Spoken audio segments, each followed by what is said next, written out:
ರಾಷ್ಟ್ರಗಳು ತನ್ನದಲ್ಲದ ತಪ್ಪಿಗೆ ಯುದ್ಧ ಎದುರಿಸುವಂತಾಗಿದೆ. ಯುಎಇ, ಜೋರ್ಡಾನ್ ಸೇರಿದಂತೆ ಹಲವು ದೇಶಗಳು ಅಮೆರಿಕ ಮಾಡಿರೋ ತಪ್ಪಿಗೆ ಬೆಲೆ ತೆತ್ತಿವೆ. ಹೀಗಿದ್ರೂ ಕೂಡ ನೆರವಿನ ನೆಪದಲ್ಲಿ ಟ್ರಂಪ್ ಶಸ್ತ್ರಾಸ್ತ್ರ ವ್ಯಾಪಾರ ಮಾಡಲು ಮುಂದಾಗಿದ್ದಾರೆ. ಇರಾನ್ ಯುದ್ಧದ ಮಧ್ಯೆ ಟ್ರಂಪ್ ಶಸ್ತ್ರಾಸ್ತ್ರಗಳ ಸೇಲ್. $16.5 ಬಿಲಿಯನ್ ಯುದ್ಧೋಪಕರಣ ಒಪ್ಪಂದ. ಕಲ್ದಿ ರಾಷ್ಟ್ರಗಳಲ್ಲಿ ಉದ್ವಿಗ್ನತೆ ಮುಂದುವರೆದಿದೆ. ಮಧ್ಯಪ್ರಾಚ್ಯ ರಾಷ್ಟ್ರಗಳ ಯುದ್ಧ ನಿಲ್ಲೋ ಲಕ್ಷಣಗಳು ಕಾಣ್ತಿಲ್ಲ. ತನಗೆ ಸಂಬಂಧವಿಲ್ಲದಿದ್ದರೂ ಅಮೆರಿಕ ಇರಾನ್ ಮೇಲೆ ಯುದ್ಧಕ್ಕಿಳಿದು ಇಡೀ ಪ್ರಪಂಚದ ಆರ್ಥಿಕತೆಯನ್ನೇ ಬುಡಮೇಲಾಗುವಂತೆ ಮಾಡಿದೆ.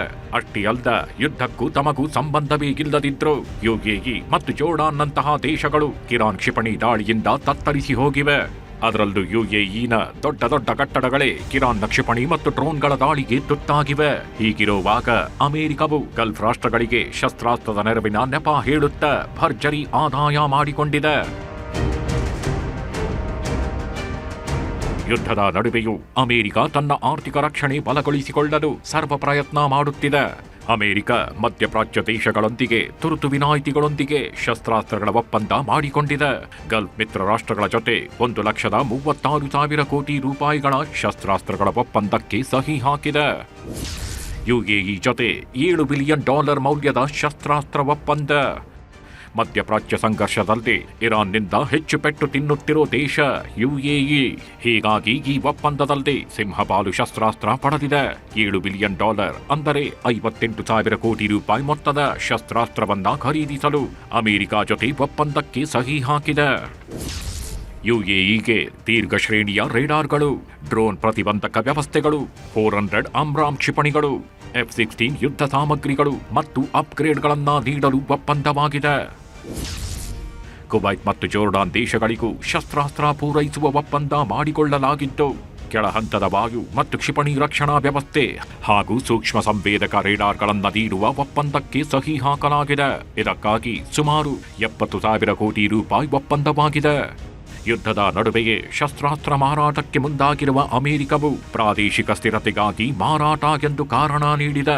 ಯುದ್ಧದಿಂದ ಆರ್ಥಿಕ ಕುಸಿತ ಕಂಡಿರುವ ಅಮೆರಿಕಾಗೆ ಇದು ಆರ್ಥಿಕ ಲಾಭದ ಕಾರ್ಯತಂತ್ರವೆಂದೇ ಹೇಳಲಾಗುತ್ತಿದೆ. Bureau report, news 18. ಆಡಳಿತಾರೂಢ ಕಾಂಗ್ರೆಸ್ಗೆ ಬೈ ಎಲೆಕ್ಷನ್ ಟಿಕೆಟ್ ಕಗ್ಗಂಟಾಗಿ ಪರಿಣಮಿಸಿದೆ. ದಾವಣಗೆರೆ ದಕ್ಷಿಣ ಕ್ಷೇತ್ರದಲ್ಲಿ ತಗಾದೆ ಜೋರಾಗಿರೋದರ ಮಧ್ಯೆಯೂ ಸಮರ್ಥ ಮಲ್ಲಿಕಾರ್ಜುನ್ ನಾಮಪತ್ರ ಸಲ್ಲಿಸಿದ್ದಾರೆ. ಅತ್ತ ಬಾಗಲಕೋಟೆಯಲ್ಲೂ ಇದೇ ಪರಿಸ್ಥಿತಿ.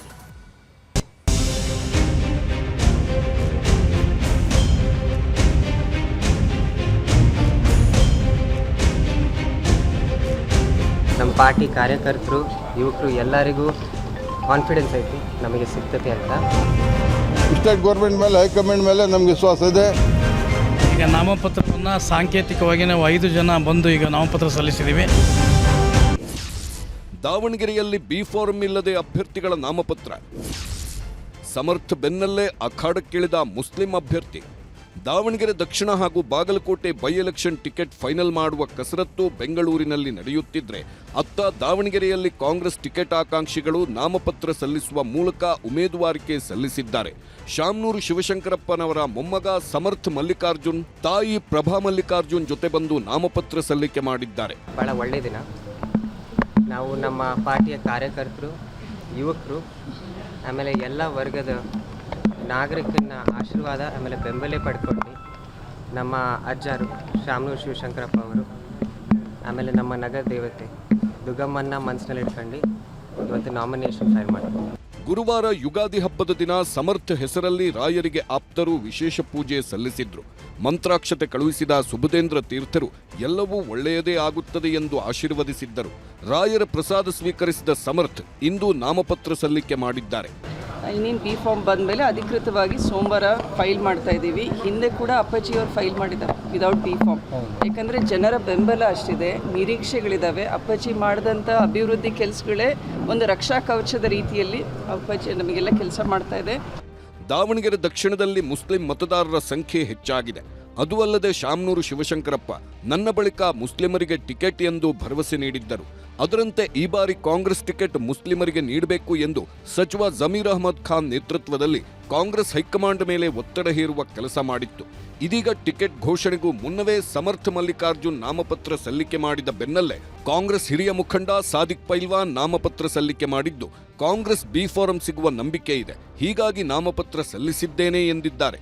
ಸರ್, ನಾನು ಕಾಂಗ್ರೆಸ್ ಅಭ್ಯರ್ಥಿ ಅಂತಾನೆ ನಾಮಪತ್ರ ಸಲ್ಲಿಸಿರೋದೀಗ. ಯಾರಿಗೂ ಇನ್ನೂ ಪರ್ಫೆಕ್ಟ್ ಆಗಿಲ್ಲ. ವಿಶ್ವಾಸ ಇದೆ ನಮಗೆ. ಸ್ಟೇಟ್ ಗೌರ್ಮೆಂಟ್ ಮೇಲೆ, ಹೈಕಮಾಂಡ್ ಮೇಲೆ ನಮ್ಗೆ ವಿಶ್ವಾಸ ಇದೆ. ನಮಗೆ ಬಿ ಫಾರಂ ಸಿಗ್ತೈತಿ, ಮೈನಾರಿಟಿಗೆ ಸಾದಿಕ್ ಪೈಲೋಟಿಗೆ ಸಿಗ್ತೈತೆ ಅಂತೇಳಿ ವಿಶ್ವಾಸ ಇದೆ. ಹಂಗಾಗಿ ನಾವು ನಾಮಪತ್ರ ಸಲ್ಲಿಸಿದ್ವಿ. ಇಷ್ಟೆಲ್ಲ ಬೆಳವಣಿಗೆ ನಡುವೆ ರಾಜ್ಯ ಕಾಂಗ್ರೆಸ್ ಉಸ್ತುವಾರಿ ರಣದೀಪ್ ಸಿಂಗ್ ಸುರ್ಜೇವಾಲಾ ನೇತೃತ್ವದಲ್ಲಿ ಎರಡೂ ಕ್ಷೇತ್ರಗಳ ಬಗ್ಗೆ ಸಭೆ ಮಾಡಲಾಯಿತು. ಖಾಸಗಿ ಹೋಟೆಲ್ನಲ್ಲಿ ನಡೆದ ಸಭೆಗೆ ಸಿಎಂ ಸಿದ್ದರಾಮಯ್ಯ, ಡಿಸಿಎಂ ಡಿಕೆ ಶಿವಕುಮಾರ್, ಅಭಿಷೇಕ್ ದತ್ ಹಾಜರಾಗಿದ್ರು. ಕೆಪಿಸಿಸಿ ನಡೆಸಿದ ಸರ್ವೆ ರಿಪೋರ್ಟ್ ಆಧರಿಸಿ ಯಾರಿಗೆ ಟಿಕೆಟ್ ಕೊಡಬೇಕು, ಯಾರಿಗೆ ಟಿಕೆಟ್ ಕೊಟ್ಟರೆ ಗೆಲುವು ಸಿಗುತ್ತದೆ ಅನ್ನೋ ಬಗ್ಗೆ ಚರ್ಚೆ ನಡೆಸಲಾಯಿತು. I am here. My colleague AICC secretaries are here because Congress party believes even a single person's viewpoint must be heard.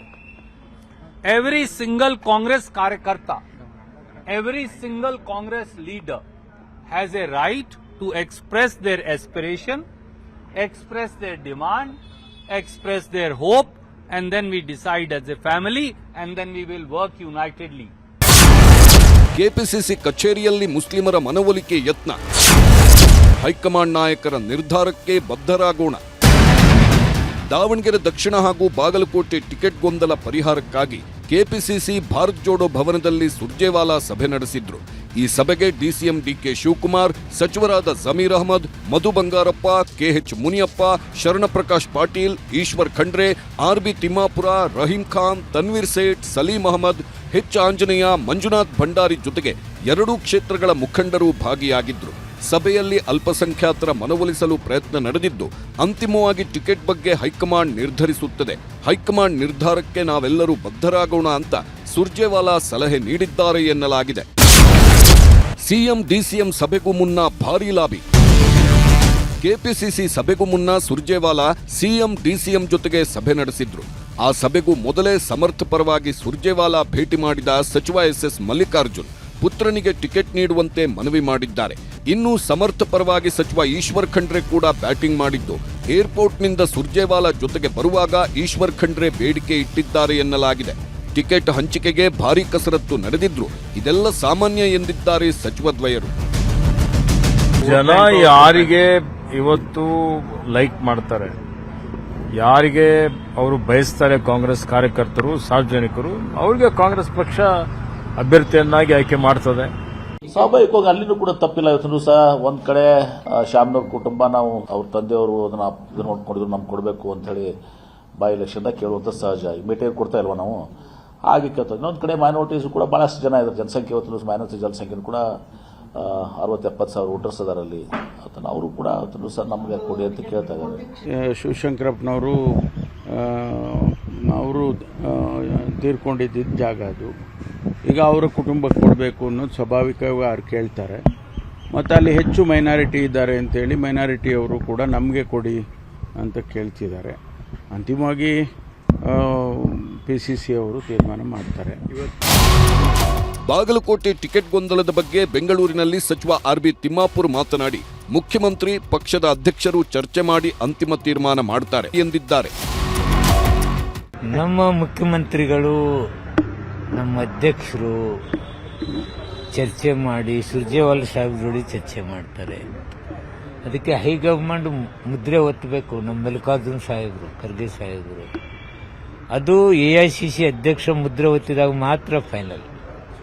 ಮುದ್ರೆ ಒತ್ತಿದ ನಂತರ ನಿಮ್ಗೆ ಹೇಳ್ತಿದ್ದೀನಿ ಯಾವ್ದು ಕ್ಯಾಂಡಿಡೇಟ್. ಈ ನಡುವೆ ದಾವಣಗೆರೆ ಬಿಜೆಪಿ ಅಭ್ಯರ್ಥಿ ಶ್ರೀನಿವಾಸ ದಾಸಕರಿಯಪ್ಪ ಇಂದು ಶುಭ ದಿನ ಎನ್ನುವ ಕಾರಣಕ್ಕೆ 5 ಮುಖಂಡರ ಜೊತೆ ಸಾಂಕೇತಿಕವಾಗಿ ನಾಮಪತ್ರ ಸಲ್ಲಿಸಿದ್ದಾರೆ.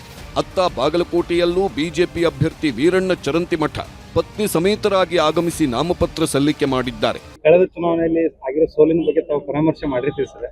ಈ ಸಲ ಅದನ್ನು ತಿದ್ದುಕೊಳ್ಳುವಂತ ನಿಟ್ಟಿನೊಳಗೆ ಏನೇನೆಲ್ಲ ಪ್ರಕ್ರಿಯೆಗಳಾಗ್ತಾ ಇದಾವೆ? ಹೋದ ಸಲದ ಚುನಾವಣೆಯ ಸಂದರ್ಭನೇ ಬೇರೆ, ಈ ಸಲದ ಚುನಾವಣೆಯ ಸಂದರ್ಭನೇ ಬೇರೆ.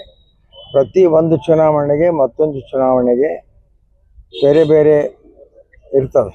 ಸರ್ಕಾರ ಮಣಿಸುವಂಥದ್ದಿಲ್ಲ. ಏನು ಸರ್ಕಾರ ಚುನಾವಣೆಗೆ ನಿಲ್ತದೆ, ಅಭ್ಯರ್ಥಿಗಳ ಚುನಾವಣೆಗೆ ನಿಲ್ತಾರ. ಸರ್ಕಾರ ಬಂದು ಟಿಕಾಣಿ ಹುಡುತ್ತಲ್ಲ. ಹುಡುಗರು ನಮ್ಮ ಹಿಂದೆ ಸರ್ಕಾರ ನಡೆಸಿದವರು ಅಷ್ಟ ಪ್ರಮಾಣದಲ್ಲಿ ಅವರು ಇರ್ತಾರೆ, ಅವರು ಬಂದು ಠಿಕಾಣಿ ಹುಡ್ತಾರೆ. ಗೆಲ್ತೀವಿ ಖಂಡಿತವಾಗ್ಲೂ. ಭಾರತೀಯ ಜನತಾ ಪಾರ್ಟಿನ ಗೆಲ್ಲಿಸಲಿಕ್ಕೆ ದಾವಣಗೆರೆ ದಕ್ಷಿಣ ಕ್ಷೇತ್ರದ ಮತದಾರರು ಈಗಾಗಲೇ ತಯಾರಿ, ಅವರು ಸ್ವಯಂ ಪ್ರೇರಿತರಾಗಿ ತಯಾರಾಗಿದ್ದಾರೆ. ಗೆಲ್ತೀವಿ, ಅದರ ಎರಡನೇ ಮಾತಿಲ್ಲ. ಯಾವಾಗಲೂ ಕೂಡ ಕಾಂಗ್ರೆಸ್ ನಮ್ಮ ಎದುರಾಳಿ. ಚುನಾವಣೆ ಏನು ತಂತ್ರಗಾರಿಕೆ ಮಾಡಬೇಕು ಮಾಡ್ತೀವಿ, ಗೆಲ್ತೀವಿ.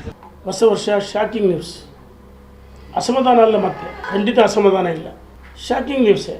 ಏನಪ್ಪ, ನಮ್ಮ ಹಿರಿಯರು ಟಿಕೆಟ್ ಕೊಡಲಿ, ಪಕ್ಷ ತೀರ್ಮಾನ, ಮೊನ್ನೆ 5 ಜನ ಪ್ಲಸ್ 3 ಆಕಾಂಕ್ಷಿಗಳು, 5 ಜನ ಪ್ಲಸ್ 3 8 ಜನ ಇದ್ದರು.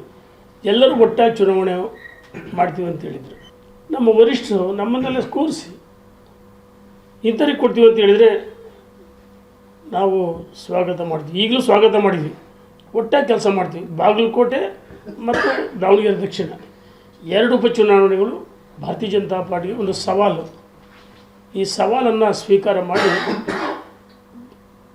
ಪ್ರಜ್ಞಾವಂತ ಮತದಾರರು 100ಕ್ಕೆ 100 ದಾವಣಗೆರೆ ದಕ್ಷಿಣ ಬಾಗಲಕೋಟೆಯಲ್ಲಿ ನಮ್ಮ ಅಭ್ಯರ್ಥಿಗಳು ಗೆಲ್ಲಿಸ್ತಾರಂಥ ವಿಶ್ವಾಸ ನಮಗಿದೆ. ನಾಮಪತ್ರ ಸಲ್ಲಿಕೆಗೆ ಇನ್ನೆರಡು ದಿನ ಕಾಲಾವಕಾಶ ನೀಡಬೇಕು ಎಂದು ಕೇಂದ್ರ ಚುನಾವಣಾ ಆಯೋಗಕ್ಕೆ ರಾಜ್ಯ ಬಿಜೆಪಿ ಮನವಿ ಮಾಡಿದೆ. ಸಾಲು ರಜೆ ಬಂದಿರುವ ಹಿನ್ನೆಲೆ 2 ದಿನ ವಿಸ್ತರಿಸಲು ಮನವಿ ಮಾಡಲಾಗಿದೆ. ನಾಮಪತ್ರ ಸಲ್ಲಿಕೆಗೆ 23 ಕೊನೆಯ ದಿನವಾಗಿದ್ದು, ರಜೆ ಹೊರತಾಗಿ ಕೇವಲ 5 ದಿನ ಮಾತ್ರ ಕಾಲಾವಕಾಶ ಸಿಕ್ಕಂತಾಗಿದೆ. ಅಗತ್ಯ ದಾಖಲೆ ಸಿದ್ಧಪಡಿಸಿಕೊಳ್ಳಲು ಸಮಯಾವಕಾಶ ಬೇಕು ಎಂದು ಮನವಿ ಮಾಡಲಾಗಿದೆ. ಕಾಂಗ್ರೆಸ್ಗೆ ಟಿಕೆಟ್ ಹಂಚಿಕೆ ಗೊಂದಲ ಕಗ್ಗಂಟಾಗಿ ಪರಿಣಮಿಸಿದ್ದು, ಹೈಕಮಾಂಡ್ ಒಮ್ಮತದ ನಿರ್ಧಾರ ಮಾಡುತ್ತಾ ಅಥವಾ ಟಿಕೆಟ್ ಘೋಷಣೆಯಾದ ಬಳಿಕ ನಾಯಕರನ್ನ ಸಮಾಧಾನ ಮಾಡುವ ಕೆಲಸ ಆಗುತ್ತಾ ಅನ್ನೋದನ್ನ ಕಾದು ನೋಡಬೇಕು. ಆದರೆ ಮಲ್ಲಿಕಾರ್ಜುನ್ ಸಭೆಯಿಂದ ದೂರ ಉಳಿದಿರುವುದು ಕುತೂಹಲ ಮೂಡಿಸುತ್ತಿದೆ. Bureau report, news 18.